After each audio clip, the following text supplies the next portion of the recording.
Regional elections in the important state of Punjab. Earlier, I spoke to Imran Khan and asked him if he was now worried that this year's national elections might also be put off. You know, the worry right now is that we are heading towards martial law. I mean, when basically this is now a total, complete violation of our constitution. The 5 judges of the Supreme Court categorically stated that according to the constitution, the elections in Punjab had to be held on the 30th of April. And beyond 30th of April meant that they were going beyond the constitution, the law of the land. So what has happened is worrisome to all of us that we are heading towards some sort of a military rule. If you carry on with your protests on the streets, will you not just perpetuate the cycle of violence that is undermining Pakistan and, frankly, worrying to the rest of the world? Matt, now look, let me put the facts on the table for you so that you know what is happening in Pakistan.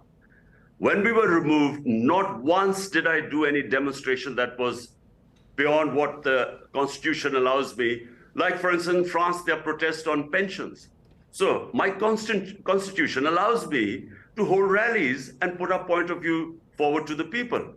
Now, since last 2 months, we were in power in 2 of the 4 provinces. We dissolved our governments. The constitution says elections should have been held in 90 days.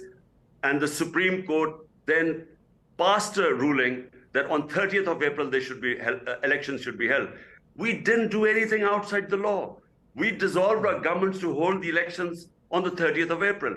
But what the government is doing, and this is the worry, now this is where the destabilization will take place, because they are now going against the constitution. And they now are pushing the elections forward, God knows when, simply because they know that they will lose in the elections.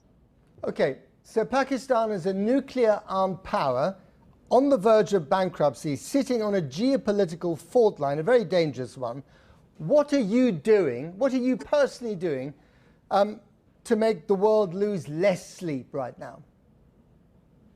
Well, look, you know, let's not worry about Pakistan's nuclear program, because the entire political spectrum, everyone believes that if one thing we need to keep secure is our nuclear program, because that's our guarantee for freedom.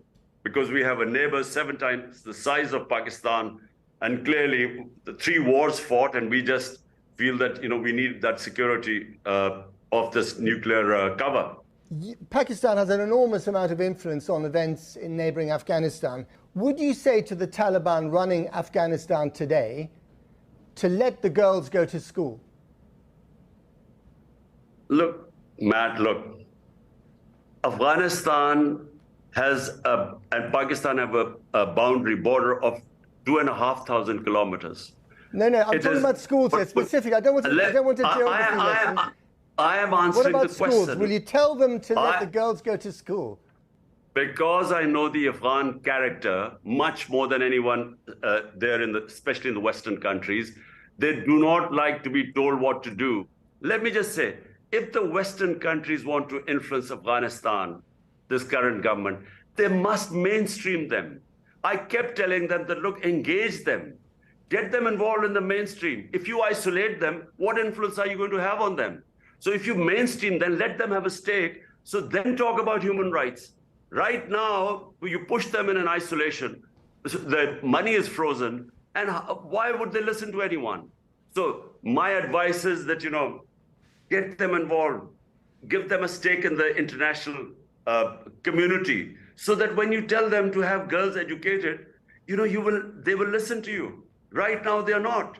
And they react when you try and tell them anything, because who are you to interfere in our internal affairs?